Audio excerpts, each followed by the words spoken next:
우리 함께 인사 나누시겠습니다. 사랑합니다. 한 번 더 인사 나누시죠. 사랑만 하며 살겠습니다. 오늘 설교 제목은 여호와 라파. 라파라는 말은 RAW, 그다음에 PAW에서 라파, 히브리 말로 치료하여 주옵소서라는 제목입니다. 이 시간 우리가 말씀을 듣는 중에, 그리고 이렇게 찬양을 하는 중에, 그리고 조금 있으면 우리가 같이 통성기도를 할 텐데, 통성기도 하는 중에, 그리고 설교 중에 여러분의 가지고 있는 어떤 질병, 몸의 질병, 마음의 질병, 관계의 질병, 그리고 여러분 가정의 질병, 이 모든 것들이 치유받는 놀라운 은혜의 역사가 있기를 간절히 축원드립니다. 한 번 더 인사 나누시겠습니다. LA에 계신 우리 이간평 김길자 사모님, 우리 같이 손을 흔들면서, 이거 다 보고 계실 테니까 화면 좀 보여주시고요. 같이 손 흔들면서 할렐루야 인사 나누시기 바랍니다. 예.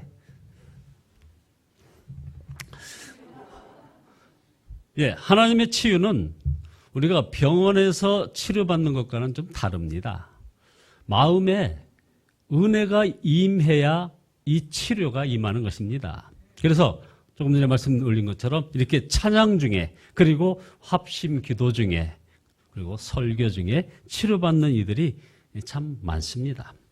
우리 주님이 이 마음이 열리고 준비된 이들에게 이런 치유의 놀라운 역사로 친히 역사하시는 그런 역사가 있는 것입니다.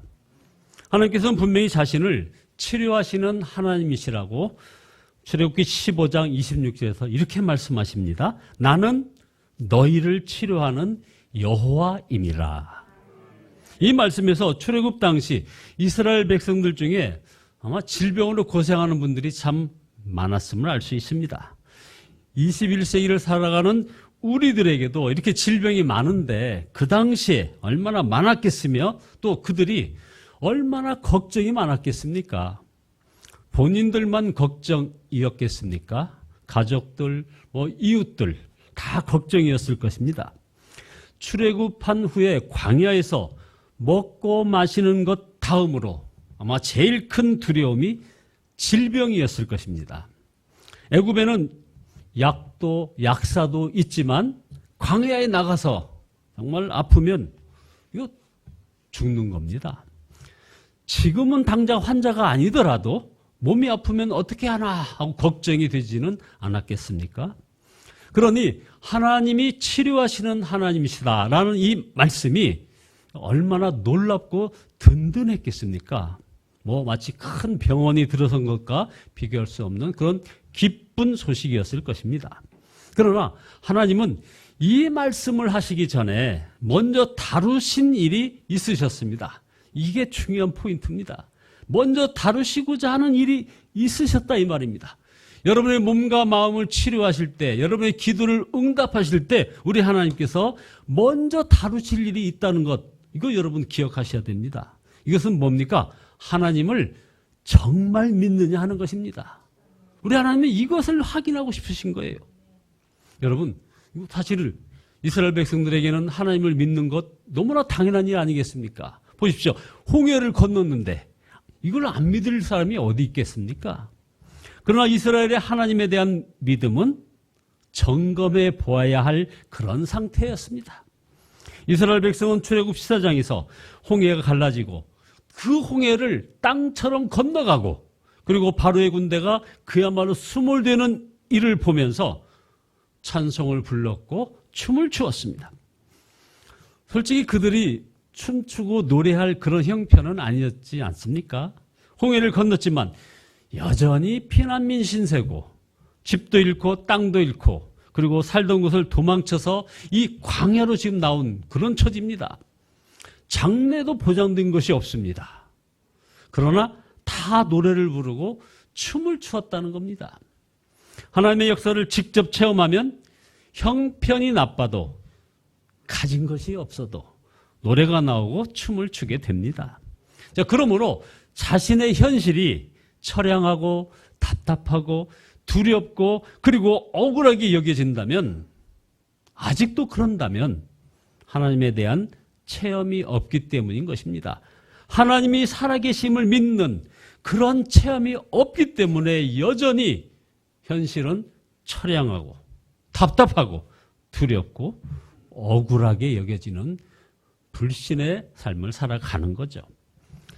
자, 이렇게 홍해를 건너 3일이 못 되어 이스라엘 백성들의 기쁨은 사라지고 맙니다. 이것 또한 시사하는 바가 큽니다. 여러분, 은혜 받은 일, 뭔가 좀 잘 된 일, 기쁜 일, 3일 못 넘깁니다. 여러분 공감하실 겁니다. 출애굽기 15장 25절에 모세가 홍해에서 이스라엘을 인도하매 그들이 나와서 수르 광야로 들어가서 거기서 사흘 길을 걸었으나 물을 얻지 못하고 사막을 행군한 지 사흘, 그들의 마음은 터지기 일보 직전이 되었습니다. 물이 없었기 때문입니다. 그러다가 마라에서 우물을 발견했는데, 드디어 뭔가 발견했는데 마실 수 없는 쓴물임을 알고는 탄식과 하나님에 대한 배반감과 원망이 폭발하고 말았습니다. 출애굽기 15장 24절입니다. 백성이 모세에게 원망하여 이르되. 여러분 구약성경 읽어보면 백성들이 원망하다 하는 말 속에는 틀림없이 그들은 손에 돌을 쥐고 있었던 겁니다. 모세를 돌로 치려고 했던 거죠. 그러면서 이어서 말을 합니다. 우리가 무엇을 마실까 하매. 사실 우리 성경은 이렇게 점잖게 기록되어 있지만 모세가 하나님께 부르짖을 정도로 지금 다급한 상황입니다. 보십시오. 모세가 부르짖었다는 말은 모세의 마음이 다급했었음을 알 수 있습니다. 그렇게 홍해 앞에서도 그렇게 하지는 않았지 않습니까? 아무리 어려워도 믿음이 생기면 이렇게 모세처럼 부르짖지 않습니다.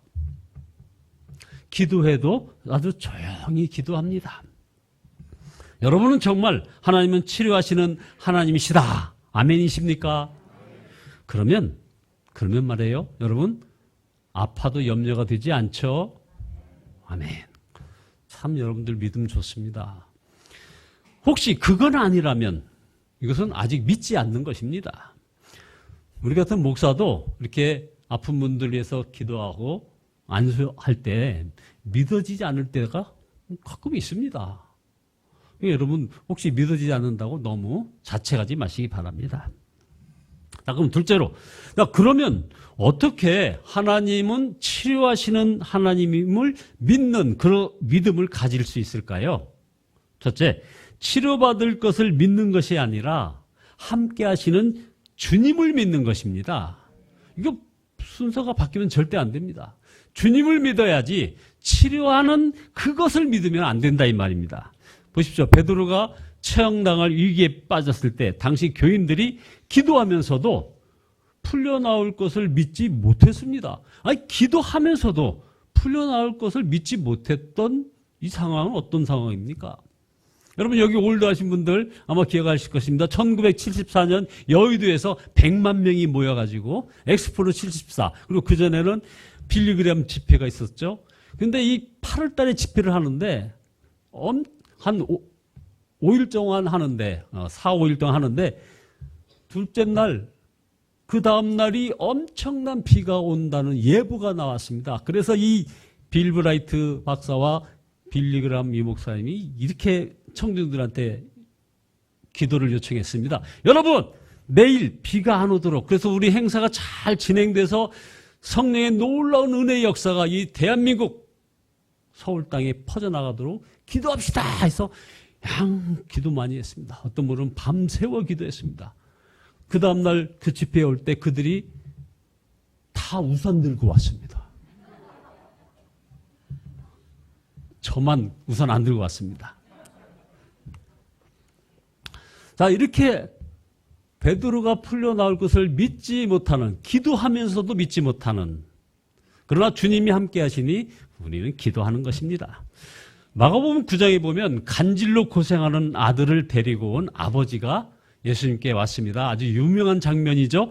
마가복음 9장 22절에 귀신이 그를 죽이려고 불과 물에 자주 던졌나이다. 그러나 무엇을 하실 수 있거든 우리를 불쌍히 여기사 도와주옵소서 하고 아버지가 예수님에게 요청했습니다. 그때 우리 예수님이 23절에 아주 유명한 말씀을 하시죠.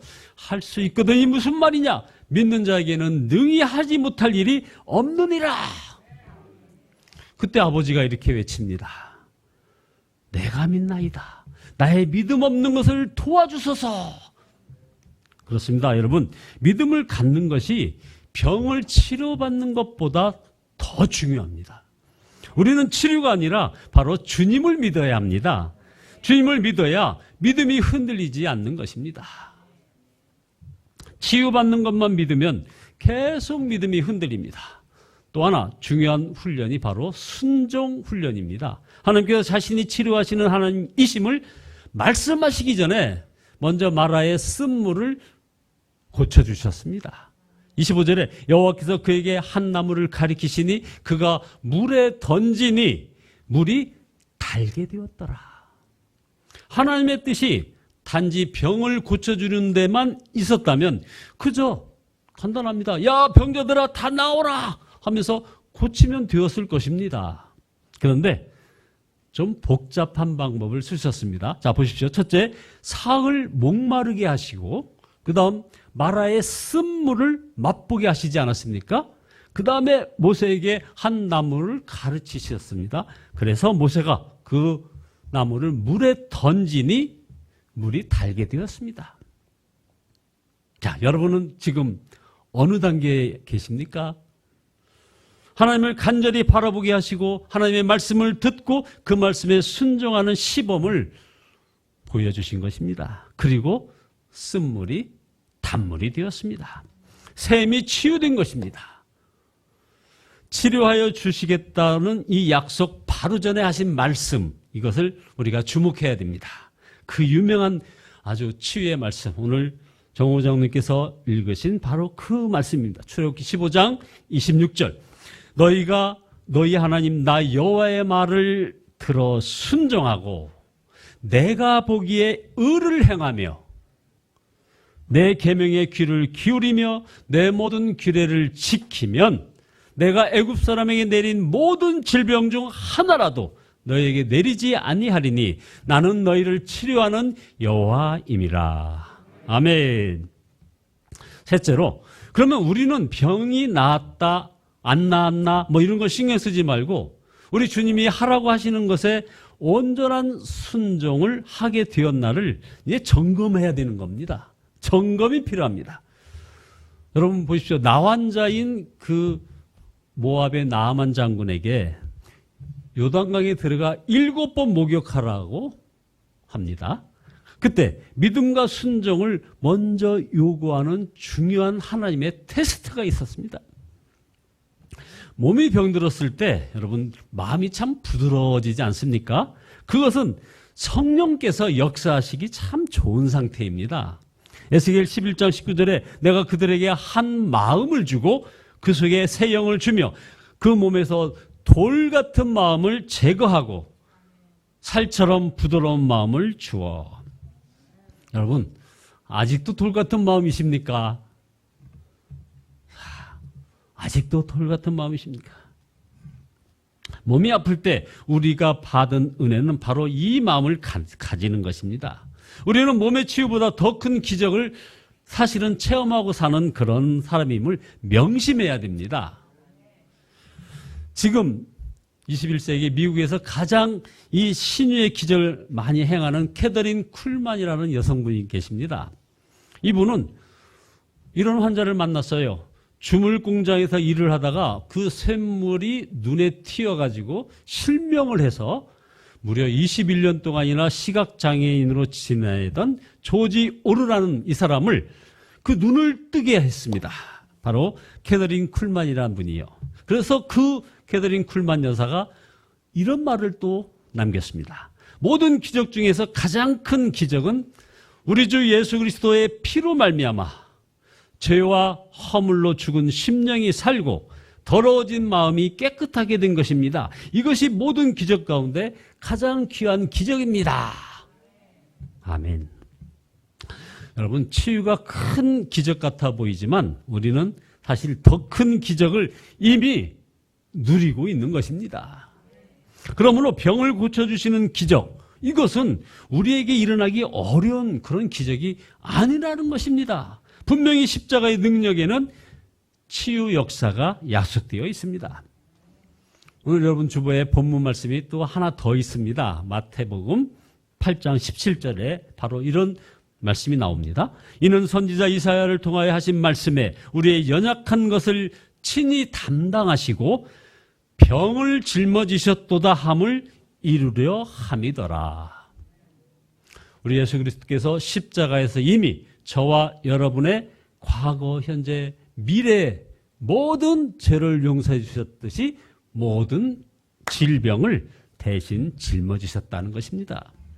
베드로전서 2장 24절에 친히 나무에 달려 그 몸으로 우리 죄를 담당하셨으니 이는 우리로 죄에 대하여 죽고 의에 대하여 살게 하려 함이라. 그가 채찍에 맞음으로 너희는 나음을 얻었나니. 주님은 단순히 병만 고치시는 것이 아니라 우리의 마음과 삶을 고치시는 것이라 이 말입니다. 여러분 보십시오. 우리의 병은 사실 마음 깊은 곳에 원인이 있는 경우가 의외로 많습니다. 그 경우 그 마음의 상처가 치유받아야 병이 고침을 받는 그런 경우도 많이 있습니다. 제가 바로 그랬습니다. 저는 마음의 상처에 대해서 인정하지 않는 편이었는데요. 그렇게 해서 나는 그런 상처는 다 해결받았다 이렇게 얘기했는데 그러나 아니었습니다. 제가 장남이었습니다. 장남에게 참 옵션이 많아요. 너는 참아야 돼. 화내면 안 돼. 동생한테 다 양보해야 돼 하면서 이건 답이 아니죠. 저는 상처가 마음에 쌓여지는 겁니다. 막 화가 납니다. 그러나 화를 표현할 수도 없습니다. 그 마음속에 무의식 속에 이 묻어두었을 뿐인 것이죠. 그 쓴뿌리가 제게 있다는 것을 이걸 깨달은 지 얼마 안 됩니다. 주여 나는 마음에 상처가 많습니다. 마음 깊은 곳에 감추어진 이 악한 것, 죄책감, 두려움, 혈기, 염려, 열등감, 분노, 집착, 이거 여러분 드러나야 합니다. 드러나는 것이 은혜인 것입니다. 이것을 십자가로 해결받아야 합니다. 그래서 자기 십자가를 지고 예수 그리스도를 따라 살아야 한다는 것이죠. 2000년 전에 십자가 안에서 이미 해결받은 그 죄와 상처 아닙니까? 그런데 마귀는 우리가 그 자아를 죽음으로 처리하지 못하게 함으로 우리를 계속 조종하고 있는 것입니다. 요한복음 15장 5절에 나를 떠나서는 너희가 아무것도 할 수 없느니라 이렇게 말씀하시는데도 불구하고, 그래서 예수님으로 바뀐 생명이 저와 여러분의 생명인데도 불구하고 우리는 여전히 그냥 느낌만 찾고 증거만 찾고 그것을 또 믿음인 양 착각을 하는 것이죠. 우리는 우리들의 언어에는 바로 감사합니다. 그리고 찬양합니다. 이것이, 이 고백이 나오면 이제 우리는 더 이상 두렵지 않은 것입니다. 하나님의 창조 원형이 누려지는 겁니다. 축복의 믿음. 그래서 결국 죄가 다스려지는 겁니다. 병이 다스려지는 것입니다. 막힌 문이 열려지는 것입니다. 그리고 우리는 순종할 힘이 생깁니다. 그래서 우리는 고백을 하는 겁니다. 우리는 이제 사랑만 하며 살자 하는 이 축복이 깨달아지는 것입니다. 결론입니다, 여러분. 우리가 순종해야 하는 것은 우리는 한치 앞을 보지 못하지만 우리 주님은 앞을 내다보고 계시기 때문에 바로 그 주님에게 24시간 순종해야 된다 이 말입니다. 보십시오. 마라의 샘터에서 일어나 이스라엘 민족이 다시 걷기 시작한 그 이스라엘 백성들에게 어떤 일이 기다리고 있었습니까? 출애굽기 15장 27절에 그들이 엘림에 이르니 거기에 물샘 12과 종려나무 70그루가 있는지라 거기서 그들이 그 물 곁에서 장막을 치니라. 시사해 주는 바가 큽니다. 사막 광야에서는 물샘 하나도 귀한데 물샘이 12개 그리고 종려나무가 무려 70그루, 이 정도면 환상의 오아시스입니다. 엘림은 마라에서 남쪽으로 불과 11km 떨어진 곳에 위치하고 있는 곳입니다. 여기서 이 문정동에서 아마 강남역 정도 거리 11km. 조금 전까지 이스라엘 백성들은 마라에서 원망하고 있었습니다. 불평하고 있었습니다. 고통받고 있었죠. 왜 그랬을까요? 엘림이 보이지 않았기 때문입니다. 불과 11km밖에 안 떨어지는 곳에 엘림이 보이지 않았습니다. 그러나 하나님은 마라만 보고 계신 것이 아니라 엘림도 보고 계셨습니다. 우리가 하나님을 바라보면 엘림이 보이는 것입니다. 하나님의 눈에 엘림이 보이기 때문에 그런 것이죠. 자, 그러므로 우리가 계속 예수님을 바라보는 것이 얼마나 중요한 일인지 모르는 것입니다. 자, 그 예수님은 이제 우리들의 병든 몸을 치유하십니다. 병든 마음도 치유하십니다. 병든 관계도 치유하십니다. 그리고 병든 가정도 치유하십니다. 병든 직장도 그리고 사업장도 치유하시는 전능하신 하나님이십니다. 그의 이름은 여호와 라파, 치유하시는 하나님이십니다. 할렐루야.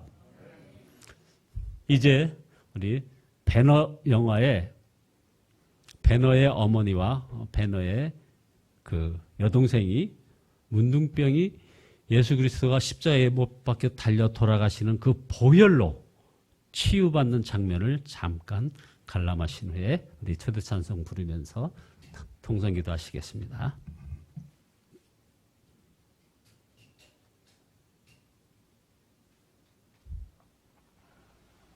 볼륨 최대한으로 해주세요.